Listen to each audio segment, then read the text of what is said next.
Hariom friends, सभी को आत्मवंदन। हम पिछले कुछ समय से अद्वैत वेदांत, रमन महर्षि, निसर्गदत्त महाराज और कुछ अन्य सेजेस के ज्ञान की चर्चा कर रहे हैं। अभी हमारे साथ कुछ नए सीकर्स भी जुड़े हैं इस प्लेटफॉर्म पे। तो ये जरूरी हो जाता है कि फिर से हम उनकी उस ज्ञान की बेसिक बातों को फिर से दोहराएं, क्योंकि ये जो अद्वैत का ज्ञान है और जो रास्ता रमन महर्षि और निसर्गदत्त महाराज ने बताया, उसको कहते हैं डायरेक्ट पाथ। डायरेक्ट पाथ का मतलब है रियलाइजेशन हेयर एंड नाउ, अभी इसी क्षण रियलाइजेशन, ये सेजेस कह रहे हैं। और दूसरे रास्ते, उसमें ये कहा जाता है progressive path of realization. Meditation करें, राजयोग में जाएं, पतंजलि का योग सूत्र, उन सब में किसी में ये एश्योरेंस नहीं है कि अभी इसी क्षण यू कैन रियलाइज। यहां पर ज्ञान मार्ग में स्पेशली रमन महर्षि और निसर्गदत्त महाराज, ये दो ऐसे संत हुए और बड़े रिसेंट में हुए ये। इन्होंने जो भी कहा, जो भी इन्होंने बताया, वो सब उनकी वाणी हमारे पास उपलब्ध है। तो जिस महापुरुष की वाणी ज्यों की त्यों रूप में उपलब्ध है, तो उनकी वाणी ही गुरु हो जाती है। यदि हम उनकी वाणी, उनके संदेश को पढ़कर उस पर प्रैक्टिस करें, उससे गाइडेंस लें, तो हमारे जीवन में कल्याण ही कल्याण है। हमारे सभी के जीवन का उद्देश्य है कि हम अपने सार को, अपने रियल स्वरूप को जानें। हम रियल स्वरूप को जानें। और स्वरूप क्या है? एक होता है आपका रूप, बाह्य रूप, नाम और रूप। आपकी देह है, आपका कद काठी है, आपका नाम है, ये तो हुआ रूप। और स्वरूप होता है जो आपका वास्तविक एसेंस है। जैसे गन्ने का रूप, तो गन्ने आप जानते हैं, एक स्टिक की तरह, एक लाठी की तरह गन्ना होता है। लेकिन उसका जो स्वरूप है, उसका जो एसेंस है, वो है स्वीटनेस, मीठापन। गन्ने कहीं के भी हों, सार रूप में उनका जो रियल स्वरूप है वो है मीठापन। मिट्टी के बर्तन लीजिए, मिट्टी का घड़ा है, मिट्टी के खिलौने हैं, और मकान है मिट्टी की ईंटों से बना हुआ। तो रूप में सब भिन्न है। घड़ा अलग है, मिट्टी का गिलास अलग है, सकोरा अलग है, और जो मकान बना है मिट्टी की ईंटों से, वो अलग उसका रूप है। सबके नाम भी अलग है, रूप भी अलग है, लेकिन उनका स्वरूप, उनका सब्सटेंस क्या है? मिट्टी। तो संतों ने कहा कि रूप और नाम तो बदलते रहते हैं, लेकिन जो उसका सब्सटेंस है वो नहीं बदलता।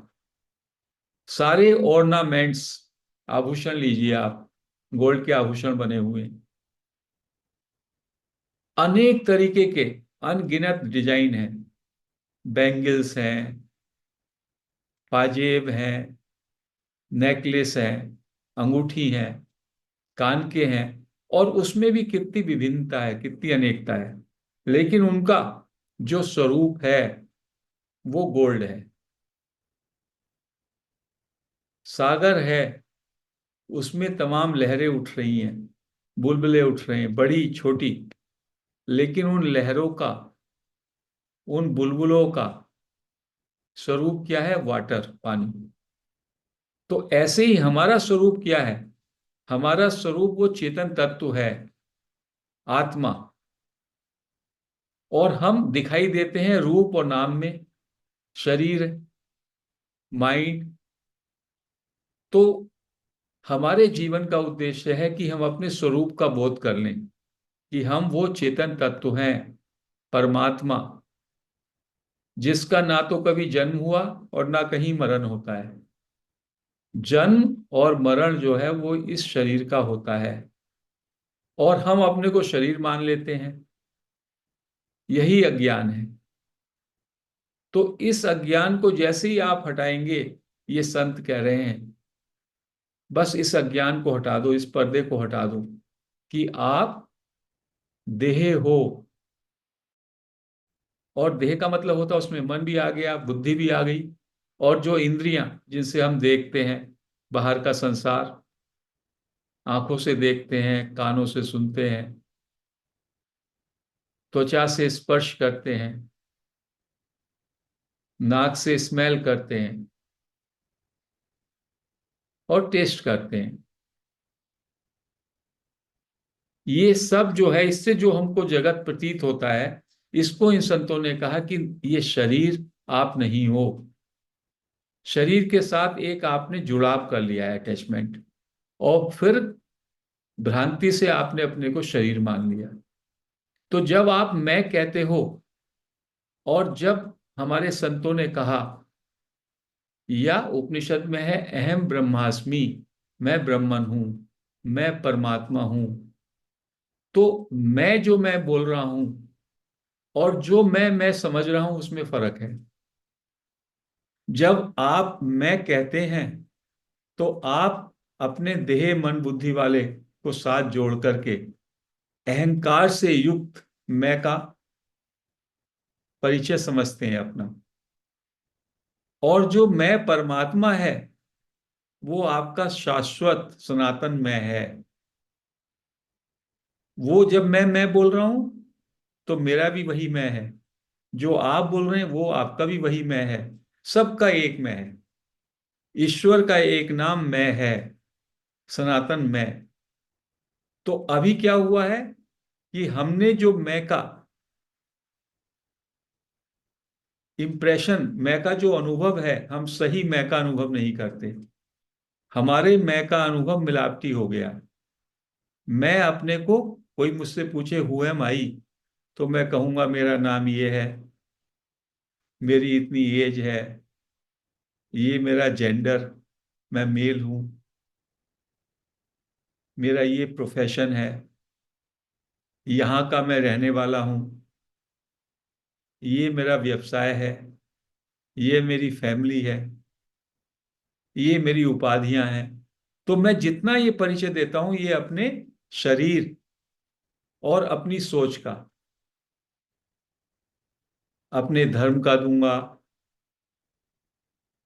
अपनी मान्यताओं का, बिलीफ सिस्टम का जो मन में आते हैं। तो मैं सारा परिचय अपना जो देता हूं, वो अपने नाम, रूप, देह, मन, बुद्धि के विषय में मेरा परिचय होता है। और जो वास्तविक मैं हूं, चेतन तत्व, वो इग्नोर हो जाता है मुझसे। और जब मैं कहता हूं, तो उस मैं का आधारभूत जो मैं है, वो वही चेतन तत्व है। जो मेरा मैं है वही आपका मैं है, वही हर किसी का मैं है। और जब हम कहते हैं हु एम आई, जो रमन महर्षि कहते हैं, वो कहते हैं इसी मैं को खोजो, इसी मैं पर बस ये मैं आपको प्रकट हो जाए। ये मैं छुपा पड़ा है, इस मैं पर अज्ञान के कारण देह मन बुद्धि के साथ गलत आइडेंटिफिकेशन हो गया। तो ये खोज है।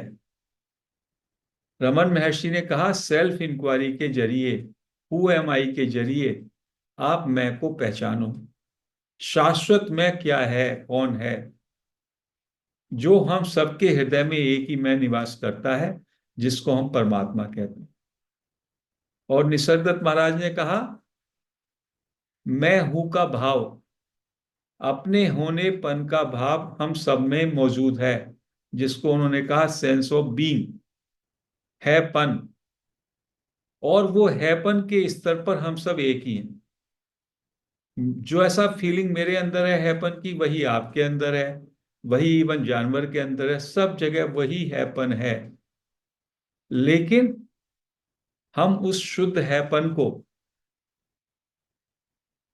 होल्ड नहीं कर पाते। उस हैपन के साथ भी हमने बहुत जोड़ दिया। प्योर आई एम के साथ जब भी मैं कहूंगा हु आई एम, तो I am a body, I am a mind, I am thinking, I am doing, I am के साथ इतनी सारी चीजों को जोड़ दिया।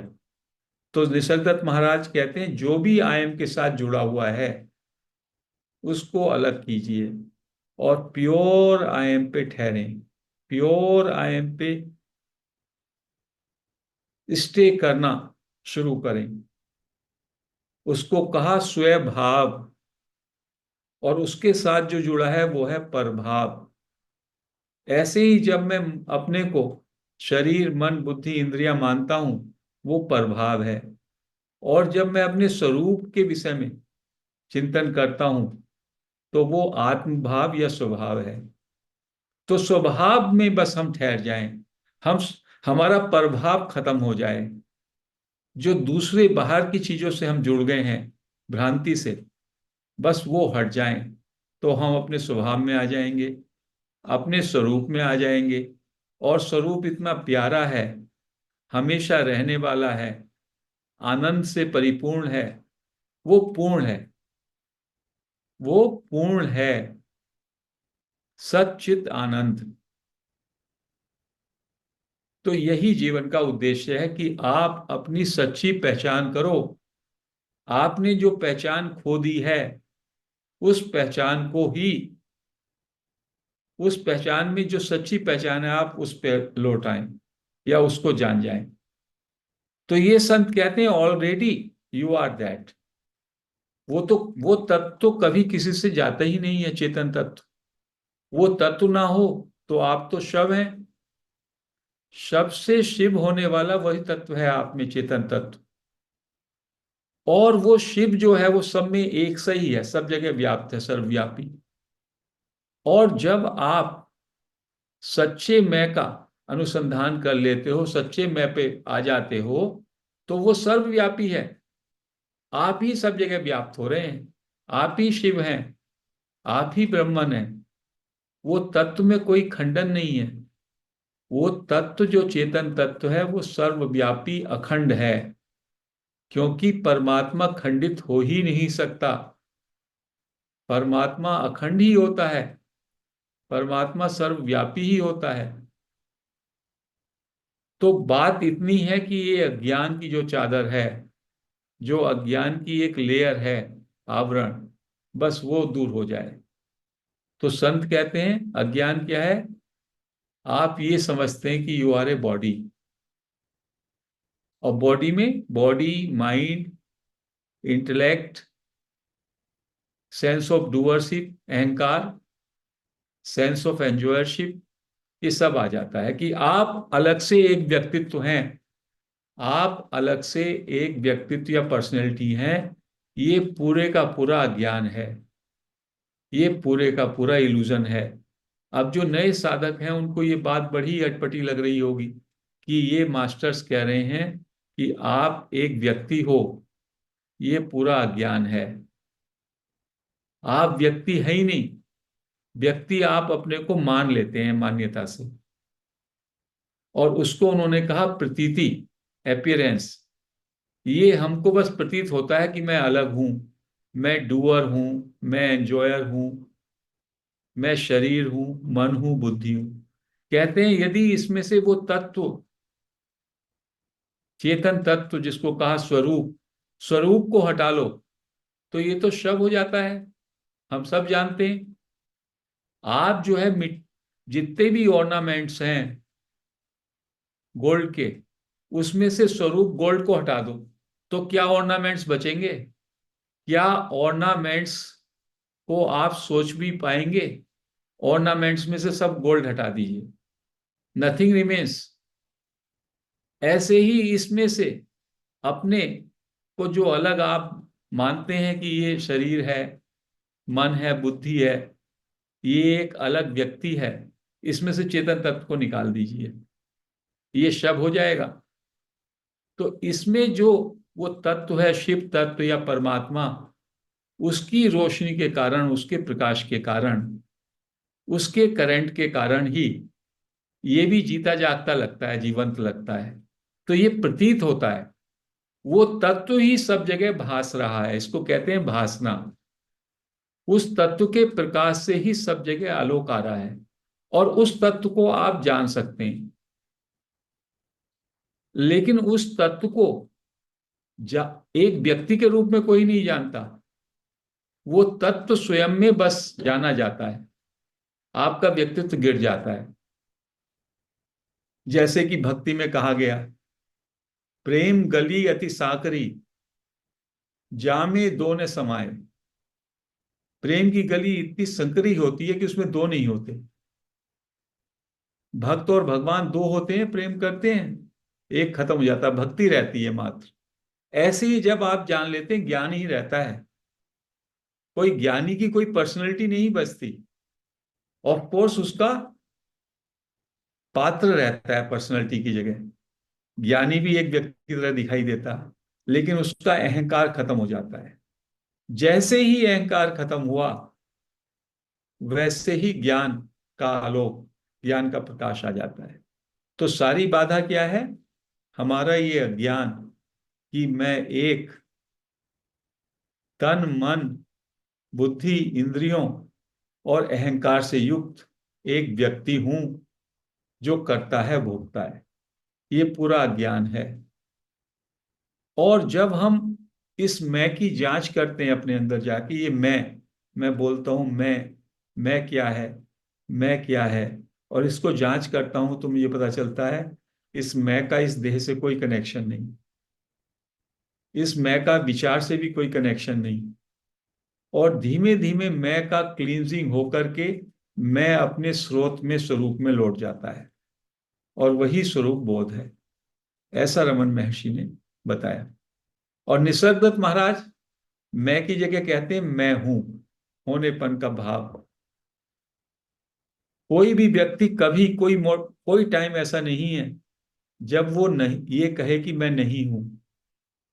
उसको कहते हैं स्वभाव, अपने होनेपन का भाव। Feeling I exist, knowledge I exist.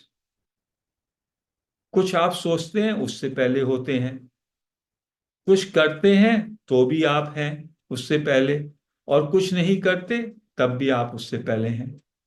तो जो आपका शुद्ध होनापन है, यदि उस होनेपन में आप अपने को प्रतिष्ठित कर लें, और होनेपन के साथ जो तमाम आपने जुड़ाव किया हुआ है, मैं मेल हूं, मैं फीमेल हूं, मैं ह्यूमन हूं, मेरी ये फॉर्म है, ह्यूमन फॉर्म है, वो सब उसमें नहीं है, वो सिंपल बीइंग है। तो कहते हैं जैसे ही आई एम पे ठहरेंगे लगातार, तो फिर आई एम को जो जानने वाला है, अल्टीमेट, एब्सोल्यूट, पराब्रह्म, उसका आपको, उस ज्ञान में आप आ जाएंगे। तो आपको क्या करना है? अपने स्वभाव में, होनेपन के भाव में, प्योर में। और प्योर होनेपन का भाव क्या होता है? निसर्गदत्त महाराज कहते हैं 2 साल का बच्चा है, 2 साल के बच्चे को ये ज्ञान है कि वो है, उसके अलावा उसे कुछ नहीं मालूम। वो लड़का है, वो लड़की है, उसके आसपास कौन लोग खड़े हैं, कुछ नहीं मालूम। शरीर का भी उसको ज्ञान नहीं है। तो इस हैपन के भाव में शरीर भी नहीं होता, शरीर का भी आपको बोध नहीं रहता। तो वही हम प्रैक्टिस कराते हैं कि किस तरह से प्रैक्टिस में आप शरीर से अपने को अलग माने, मन से अलग माने, और प्योर आई एम में ठहरें थोड़ी देर। और ये जो होनेपन का भाव है, ये सर्वव्यापी है हम में से। लेकिन हमारे संस्कारों ने हमें इतना जकड़ लिया है कि हम सोचते हैं ये भाव बस हमारे शरीर के अंदर है, तो इसका फैलाव भी नहीं करते हम। मैं का भी उतना ही फैलाव है जितना ब्रह्मांड है, अनंत फैलाव है, असीम शुद्ध मैं का। और ये शुद्ध होनेपन का भी उतना ही फैलाव है। तो जैसे जैसे हम इस विस्तार को समझेंगे, तो हमें अपने उस अनंत का, उस विराट सत्ता का अनुभव होगा। वही परमात्मा का अनुभव है, अनुभूति है। तो ये मास्टर कहते हैं डायरेक्ट पाथ है। आप हु एम आई की सेल्फ इंक्वायरी करो, या आई एम पे रहो, और प्रैक्टिसेस करो। और जो जान रहा है, आपके अंदर जो जान रहा है, जानने वाला तत्व, उस जानने वाले तत्व के साथ एक हो जाओ। अभी आपका चेतना, आपका पूरी की पूरी अटेंशन दृश्य पे लगी हुई है, ऑब्जेक्ट पे लगी हुई है,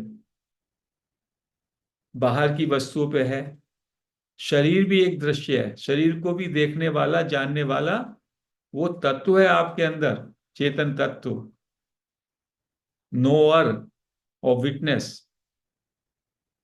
तो जो इसको जान रहा है, शरीर को, कहते हैं शरीर वैसा ही है जैसे बाहर का कोई व्यक्ति, वैसी शरीर है ये वास्तव में। लेकिन हम सोचते हैं मैं शरीर हूं, ये मेरी भ्रांति है। तो इसको इन प्रैक्टिसेस से, इस ज्ञान से बार बार सुन करके चिंतन करने से आपको ये लगेगा, अरे रियली, मैं तो इस शरीर को मानता था ये मैं हूं, ये शरीर तो बिल्कुल अलग है मुझसे, और मैं चेतन तत्व इससे बिल्कुल अलग हूं। ये आपको धीमे धीमे ये बात गहराने लगेगी। You will become the witness of this body, you will become witness of your mind. विचारों से भी आप अपने को अलग पाएंगे, शरीर से भी अलग पाएंगे। You are knower of your body. आप शरीर के दृष्टा और ज्ञाता हैं, आप अपने मन विचारों के भी दृष्टा और ज्ञाता हैं। और वो ज्ञाता का जो स्थिति है, उस ज्ञाता के स्थिति में ही बस आप एक हो जाएं, तो वो ज्ञाता ही आपका स्वरूप है। जानने वाला, होने वाला और जानने वाला, बस pure being and pure knowing. और जैसे जैसे आप उसमें आते हैं, उसमें आते हैं, आपको अपने विराट रूप का अनुभव होता है।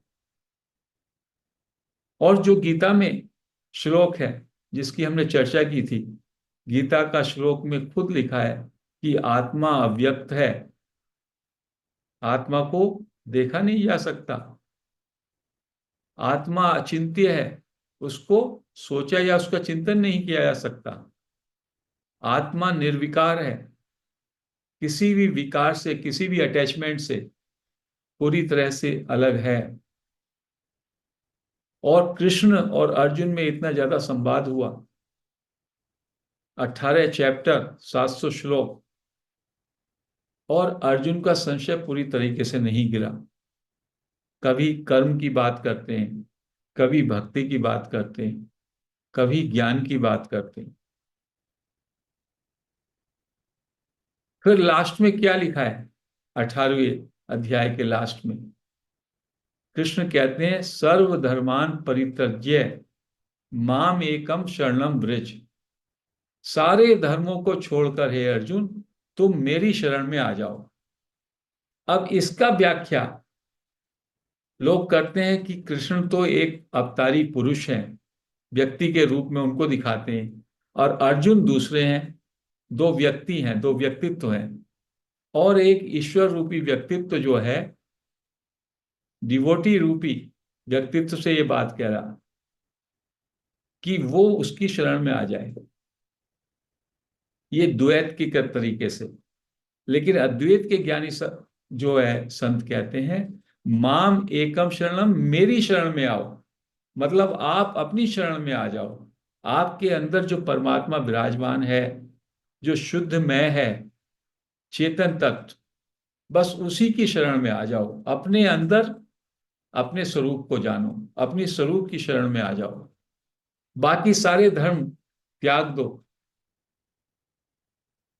आप स्त्री हो, आप पुरुष हो, आप ह्यूमन बीइंग हो, आप रिच हो, आप पुअर हो, आप आप वैष्णव हो, कोई भी धर्म, सारे का सारा, उस सबको त्याग करके हे अर्जुन, क्योंकि परमात्मा भी तो मैं ही है ना, शुद्ध मैं ही तो परमात्मा है।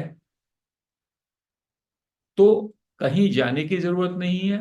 ईश्वर हमारे अंदर है, वो तत्व हमारे अंदर है। और इन संतों ने डायरेक्ट पाथ बताया, जिसमें कोई लोभ प्रपंच पाखंड नहीं है। और इन संतों ने एक बड़ी बात कही, बहुत बड़ी बात की निसर्गदत्त महाराज ने। कहा, जब वो थे, लगभग उनकी पैदाइश थी, दो उनका 20वीं शताब्दी के शुरू में, लगभग उनकी, वो पैदा हुए और 1980 में उनका देहांत हुआ, 80-85 साल की आयु में। तो कहते थे कि उससे पहले का तो युग था भक्ति का, और भक्ति के युग में बहुत संत हुए। किसी ने उनसे पूछा, इतने संत हुए, यहाँ तो सब जगह संत रहते थे, कहीं चले जाओ, उनकी शरण में जाओ, और आपको वहां से भक्ति मिल जाती थी और हमारा कल्याण हो जाता था। अब क्या हो गया? कहने लगे, अब भक्ति का जो वातावरण है चला गया। निसर्गदत्त महाराज ने कहा, अब भक्ति का टाइम गया। भक्ति में तो बहुत श्रद्धा करनी पड़ती है, गुरु के प्रति श्रद्धा, ईश्वर के प्रति श्रद्धा। कहने लगे, अब ये जो शताब्दी आई है, 19वीं और 20वीं शताब्दी विशेषकर, इसमें इंटेलेक्ट, व्यक्ति की बुद्धि का विकास हो गया है। और व्यक्ति की जब बुद्धि का विकास हो गया, तो वो तर्क और बुद्धि से ही कुछ मानेगा और उसी के रास्ते पे चलेगा। तो ये अब ज्ञान का युग है। और यही कारण है कि निसर्गदत्त महाराज और रमन महर्षि की से चर्चा करने, ब्रह्म विद्या लेने, आत्मबोध के लिए पूरे वर्ल्ड से न जाने कितने श्रद्धालु, कितने डिवोटीज, सीकर्स आते। लेकिन वो ऐसे नहीं थे कि बस उन्होंने उनकी शरण में आए और सिर वहां पे उनके पैरों पर रखा और हो गया कल्याण। नो, वो वहां बैठेंगे, उनसे क्वेश्चन आंसर करेंगे। क्वेश्चन आंसर के माध्यम से रमन महर्षि और निसर्गदत्त महाराज उनको स्वरूप का बोध कराएंगे। रमन महर्षि कहेंगे, हमेशा एडवाइस करेंगे, हु एम आई, अपने को जानो, पुट दिस क्वेरी, आत्म विचार जिसको उन्होंने कहा, आत्मा का अनुसंधान करो अपने अंदर जाके, और फिर आपको शुद्ध में, शुद्ध स्वरूप का अपना ज्ञान हो जाएगा। अहंकार वाला जो ये मैं है, ये गिर जाएगा, विलीन हो जाएगा। और ऐसे ही निसर्गदत्त महाराज कहते हैं, अपने शुद्ध सहज स्वभाव होनेपन के भाव में ठहरो और उससे आगे आपको दिशा मिल जाएगी। तो इस तरह इन संतों ने जो ज्ञान योग की परंपरा है, अद्वैत वेदांत की परंपरा, शुद्ध परंपरा, उसको बड़े ही साइंटिफिक तरीके से और बड़े अद्भुत सूत्र दिए। और ये भी एश्योर किया कि हियर एंड नाउ, यदि आपके अंदर पूरी इंटेंसिटी है, अनुसंधान के लिए, खोज के लिए आप पूरी तरीके से तत्परता है, आप यदि पूरा एफर्ट्स, अपने पूरी एनर्जी उसमें लगा दें जानने में, तो आपको तत्काल ही रियलाइजेशन, स्वरूप बोध हो सकता है। क्योंकि स्वरूप कहीं से लाना नहीं है, वो आपके अंदर है ही, केवल उस पर एक चादर पड़ी हुई है अज्ञान की। बस वो अज्ञान छट जाए तो आप स्वरूप बोध में आ जाएंगे। इसके लिए कुछ प्रैक्टिसेस हम बताते हैं, जिससे हमारा मन, क्योंकि मन और मैं, अहंकार वाला मैं, ये दोनों एक ही है, रमन महर्षि कहते हैं। और मन क्या है? विचारों का संकलन है। विचार क्या है? मुझे, मेरे अपने विचार। आपने न जाने कितनी कहानियां बना रखी है अपने विषय में, मेरा ये जन्म हुआ, मैंने ये किया, ये किया, ये किया। उससे आपने अपने व्यक्तित्व, अपना कर्तृत्व अभिमान से जुड़ी हुई बहुत सारी कहानियां हैं, उनसे संबंधित आपके लेन देन है, राग द्वेष है, बहुत सारी कहानी किस्से हैं। उसके आधार पर आपके पूरे टाइम पे कुछ ना कुछ विचार चलते रहते हैं। उसको माइंड कहते हैं। और वो माइंड का जो बेस यही है, सेपरेट सेंस ऑफ सेपरेशन। मैं एक अलग व्यक्तित्व हूं। यदि अभी आपका व्यक्तित्व गिर जाए, ये विचार सब पलायन हो जाएंगे। ये सारे विचार आपके सेंस ऑफ सेपरेशन, कर्ता और भोक्ता अहंकार से जनरेट होते हैं। और जब आप इस अहंकार की जांच करते हैं, पाते हैं ये है ही नहीं, इट डजेंट एग्जिस्ट, उसका विलीन हो जाएगा। उसे कहते हैं मनोलय, मन का लय। तो टू सम अप, इसको हम सम अप करके इस बात को समझें कि एक ही परमात्मा है, एक रियलिटी है, ये संत कहते हैं। और उसको परमात्मा कहें, उसको सेल्फ कहें, उसको साक्षी कहें, उसको आत्मा कहें, या चेतन कहें, या सत कहें। और उसके दो ही काम हैं, सबका आधार वही है।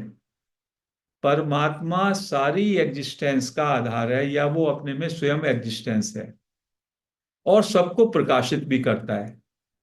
सब में जो जीवंतता है, जड़ में भी, जो जड़ भी जीवंत लगता है, वो उसी परमात्मा के कारण। जैसे ये शरीर शव है, लेकिन जीवंत लग रहा है, क्योंकि इसके अंदर वो चेतन तत्व, उसकी रोशनी से ये प्रकाशित हो रहा है। तो केवल हमारा काम ये कि हम अपने स्वरूप यानी उस तत्व को जान लें, और जानने के बाद मेरा कोई अलग व्यक्तित्व नहीं बचता, केवल ज्ञान ही रहता है। लेकिन देखने में ये शरीर रहेगा, लेकिन मेरा अहंकार कि मैं एक अलग व्यक्ति हूं, मैंने ये ज्ञान पाया, ये भी कहना गलत होगा।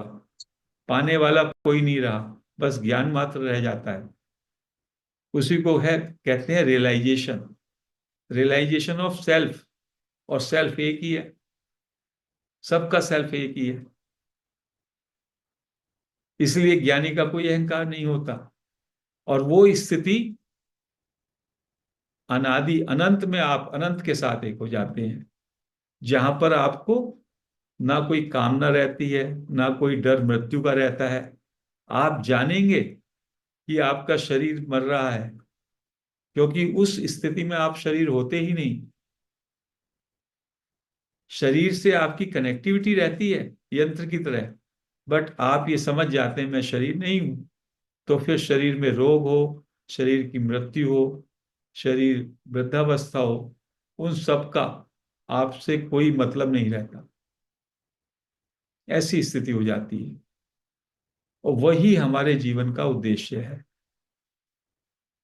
और इन संतों की ये उद्घोषणा है, एश्योरेंस है, कि हियर एंड नाउ, इसी जन्म में